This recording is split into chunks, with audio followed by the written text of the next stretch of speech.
What we'll be doing in this chapter is talking about chemical kinetics. This is the first chapter of Chem 1B. I've been doing a little editing on these notes recently, so hopefully everything goes smoothly. Let's first of all, before we talk about um, kinetics, let's talk a little bit about how we know when a chemical reaction takes place, right? So it's a little bit of review, sort of thing. Some of the different ways, right? You could probably think of some. Of course, you can see gas formation like bubbling, right? So that would be one possibility.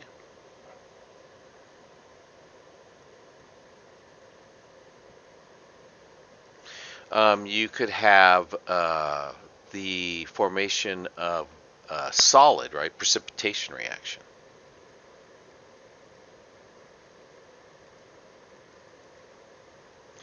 And you can probably think of a couple of others. And the ones that come to mind to me are light, color change, and then there's the sort of the standard uh, change in temperature.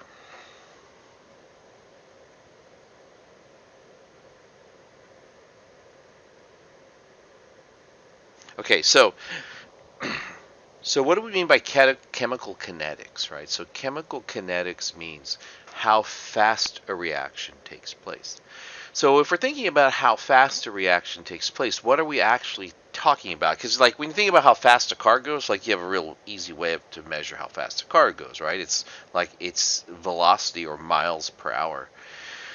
But what do we mean by that in chemistry? Well, in chemistry, we're usually talking about moles in a per unit time. Like miles per hour is what makes sense for a car because that's the distance it travels in an hour.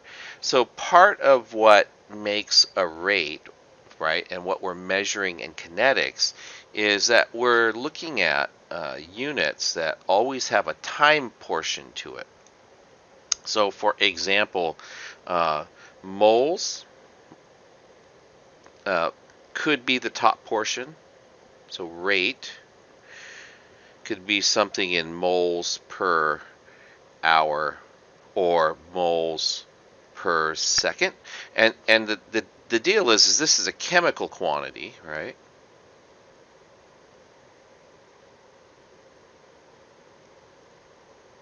And this is time. And it's always time. When we're talking about rates, it's always time at the bottom, regardless of the type of rate that it is.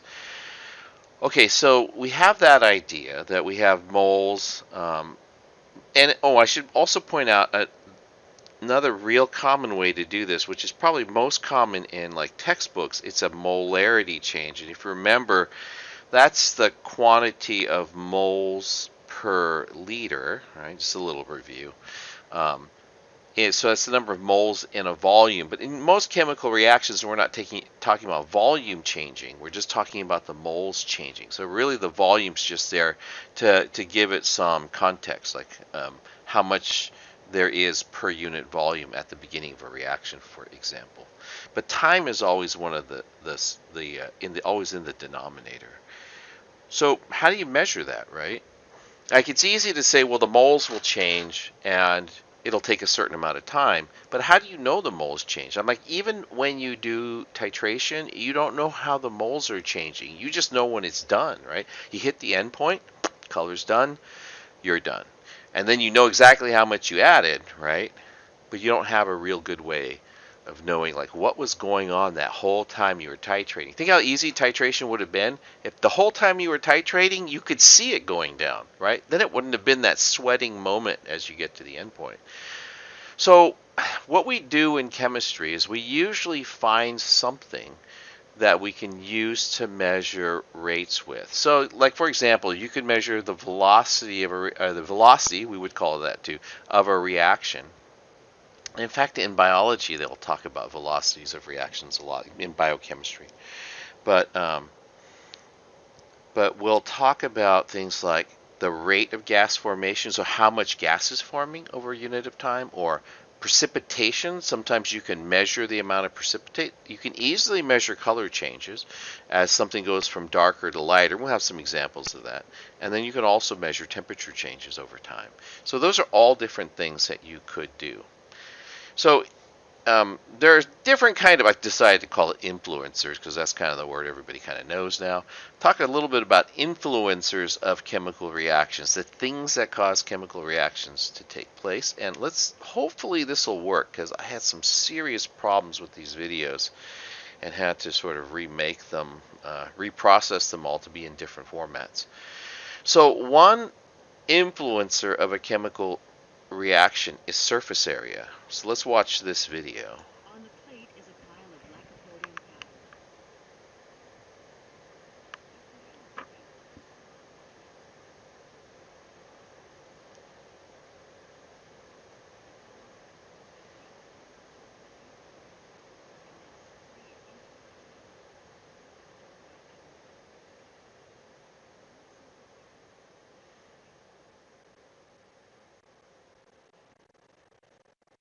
So it's surface area, right? So think about that. More surface area. Oops, sorry.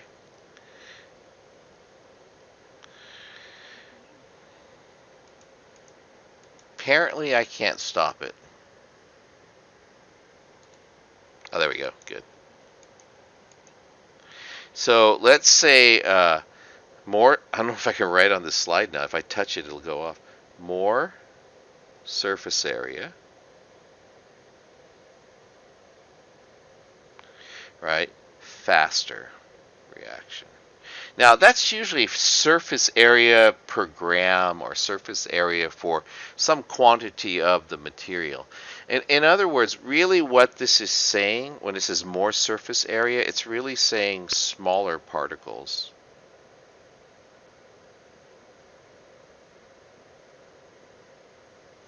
And in this case, it's a combustion reaction, so it's exposure to air. So I want you to keep that in the back of your mind for a second. And then we'll look at some other factors, and then we'll sort of put some of this together. We'll go into a lot of detail about the theory of all this at the end, but I'd like you guys to get a good feel for what's going on before we get too much into that.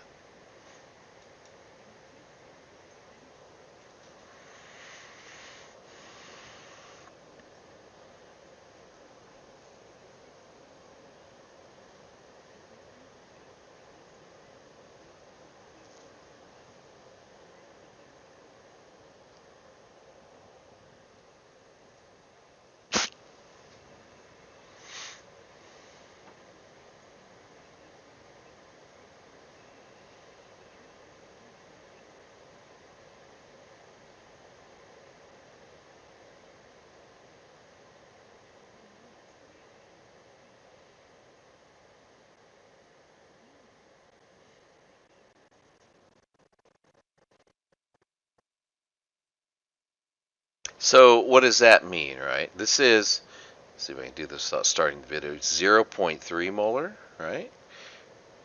Moles per liter, and this was 6 molar.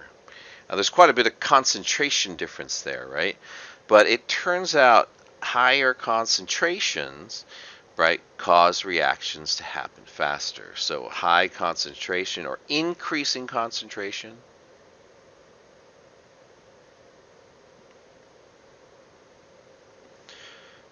Generally, it turns out there's some reactions that don't do this, but generally means faster reactions.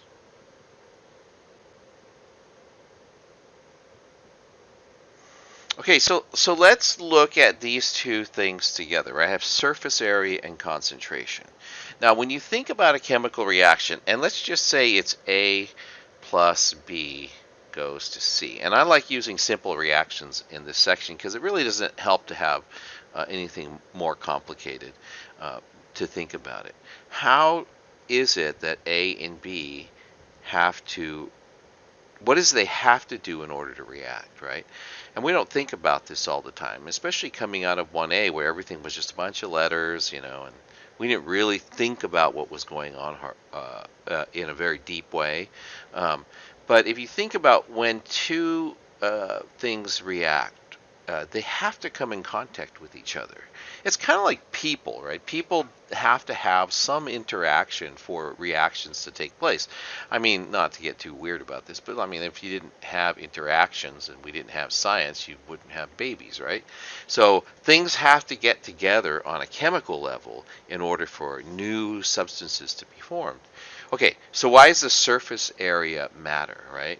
Well, if the surface area ratio to its mass is larger, it has more surface to react with the other reactants. So you could think of this powder, like lycopodium powder, being like reactant A, and the oxygen in air being reactant B. And the more of A you could expose, the faster it would react. Similarly, concentration is important for the same reason. If you have a high concentration of material, there's more material to collide with the zinc atoms on the surface of the zinc in order to make a reaction take place. So both of these features have to do with collisions and how they and the necessity of collisions in order to make reactions happen. So collisions are important.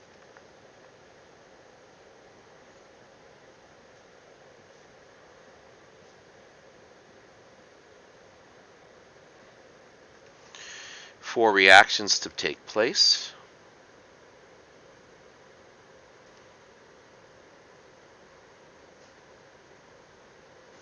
And the more collisions you have, right, the faster the reaction will go. That was weird. I don't know what I did there. Ha! I don't know what exactly happened there. Okay, so heat and catalyst are also two influencers. Now, let's think about this. Molecules have to collide in order to react, correct? Right, we just talked about that. And these have actually something to do with another feature of chemical reactions. I'll talk about that in a second, but let's just go ahead and watch this. And I think intuitively, right, we see in this one on the right, that's 54 degrees Celsius, and the one on the the one on the left is 54 degrees Celsius, and the one on the right is 22 degrees Celsius. I think you kind of know which one's going to go faster already, but let's just go ahead and watch it. And you know, it's okay to guess in your head before you watch the video. Like, I think I know what's going to happen, so let's see what happens.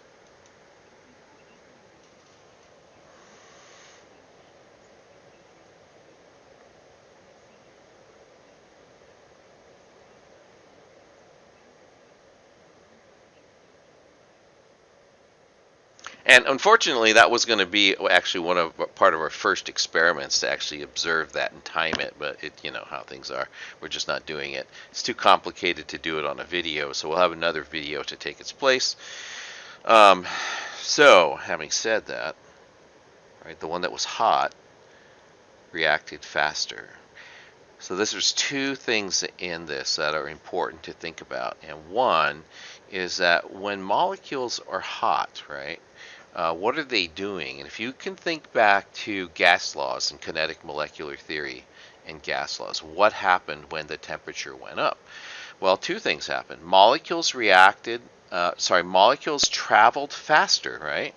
So temperature, right, increase. So I'm going to make a little arrow like this. Temperature increase, right, increases the velocity of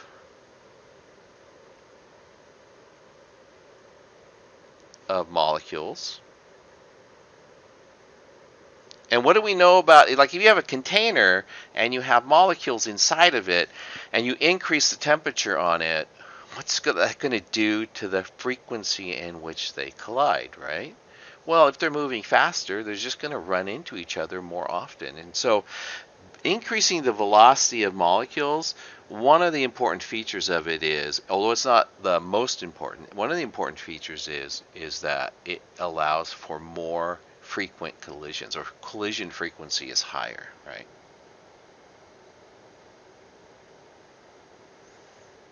I'll just abbreviate that. Okay, but here's the other thing. And then I'll talk about the sort of why that's important after we talk about the catalyst. The catalyst is the one on the left. Um, it's important that they're moving faster also because that gives them more kinetic energy. So increased velocity, right, increases the kinetic energy, so the collisions are more violent. They have more energy when they collide.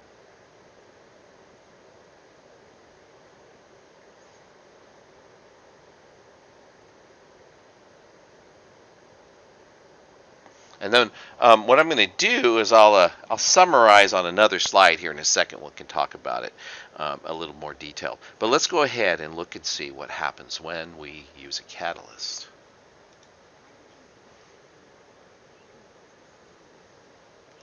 Now I should point out that's just like the hydrogen peroxide in your bathroom that you have maybe, but it's more concentrated. So you can do the same experiment at home, and I'll talk about that in a second, but it won't bubble quite as violently as this, but it'll go. It'll make a lot of oxygen. The reaction is actually H2O2 making O2 and sorry, I think I just need to do O2 and H2O. That's what it is. So I'm trying to remember how this balances. I believe I have to do one. I'll cheat here. Yeah, I'm going to do a 2 and a 2 here, like that. I think that does it. Anyways, didn't have to be balanced for this. But that's actually the reaction that takes place. And it happens in the hydrogen peroxide that you buy and off the shelf as well.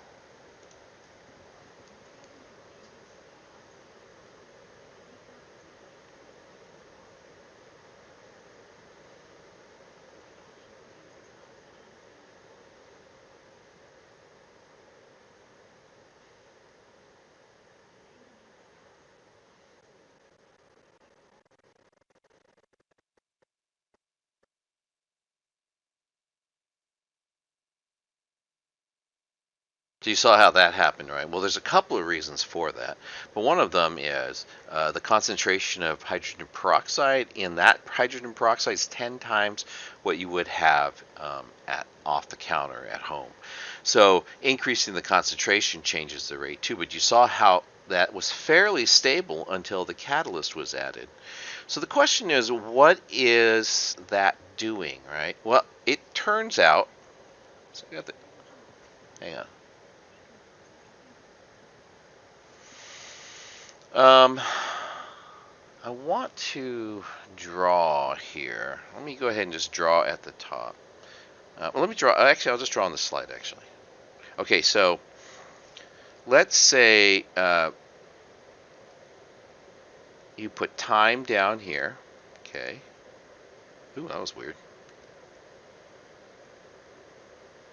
And then you put energy here. And let's say these are your reactants and these are your products in this particular, not this example, but the previous example with the hydrogen peroxide. So this is your H2O2.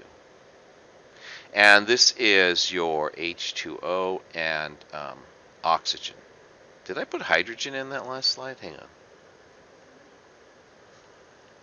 No, I did the right thing. I'm like, what? Like this. So that's the product. Well, and you're going to ask, you may be asking, like, how do I know that that's down there? Because did you see how much heat was produced, right? It got really hot. That water, the water that's in that 30% hydrogen peroxide solution boils as a result of the reaction. So I know it's an exothermic reaction. If you remember, for X, and this is part of your worksheet that we're going to be working on this week, but you know that in an exothermic reaction, energy is released, so the products are lower in energy than the reactants. Now, you probably haven't seen the diagram drawn out like this. In Chem 1A, they're typically drawn with one on top of the other. But we're talking about kinetics now. And so because we're talking about kinetics, we have to introduce the aspect of time. And this is one of the things that makes it more complicated. So I have my reactants early, right? That's early in time. And I have my products late in time. And then here's the thing. Why doesn't the hydrogen peroxide just decompose on its own? Why doesn't it just do that violent reaction when it sits on the shelf? And then when you add the manganese dioxide, why does it go so much faster, right? And it turns out in that reaction, there's a barrier that doesn't allow the reaction to take place. And we call that, it's an energy barrier. It's like this. It's a hill, right, of energy between the reactants and the products. And I'll talk about what that hill is in just a second, but we call this the activation energy. It usually is given the symbol EA, called the activation energy. A molecule has to have that much energy in order to react. Okay, now I don't know exactly what it is for hydrogen peroxide, but this is the reason why temperature is important. Okay, so this energy that's here, let me get my mouse pointer so you can see it. This energy that's here is the thermodynamic, like the enthalpy, or it's actually called the free energy, but we haven't got to that chapter yet. But it's mostly the enthalpy of the reaction, the delta H, right? Okay, so this is the delta H of H2O2, and this is the delta H of H2O2 and oxygen, right? Well, in order to get from point A, reactants, to point B, products, it has to get over this hump. This is why increasing the temperature is important. That kinetic energy that the molecules gets helps it to get over the top of that hump, right? So, what does a catalyst do, right? So, when you change the temperature, you change the energy of the molecules. You don't change the levels on this diagram. Those are set. But you're changing the energy in the molecules so that when they collide, they have enough energy to get over the activation energy. What a catalyst does is actually lowers the hill, right? So let's say you're really rich and you lived outside of town behind a hill, and you said, gosh, I'm tired of walking over that hill. Man, if you were really rich, you would just take the hill down and then walk. Well, you probably have somebody drive you, but you know, get the analogy. You would just knock the hill out of the way, and then you would go over the hill because it wouldn't be so big. You can get there a lot faster because you don't have to climb up and down that hill. Anyways, that's the idea. So let's watch this video, and then we'll talk about a couple other things, and we'll spend most of our time talking about this later in the chapter, but I'd just like to introduce it early because then you're thinking about it the whole time we're talking about kinetics, okay?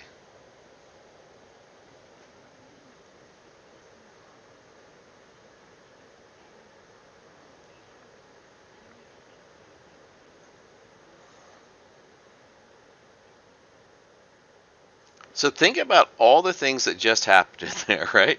The molecule collided. It was oriented correctly, and we'll talk about this later in the chapter. But it had to have enough energy. But did you see what that energy did? What the energy does is it breaks bonds. So if you have really strong bonds in your reactant, you're going to take a lot more energy to react. You're going to have a higher activation energy. The bonds that form are important in the sense that they release energy. Anytime you form a bond, it releases energy. But to break the bond and start the chemical reaction, you have to have enough energy to break that bond, and then you have to have a place for that bond to form. That's the orientation part. If it's not oriented correctly, right, then the bond can't form, and then no reaction takes place regardless of the energy.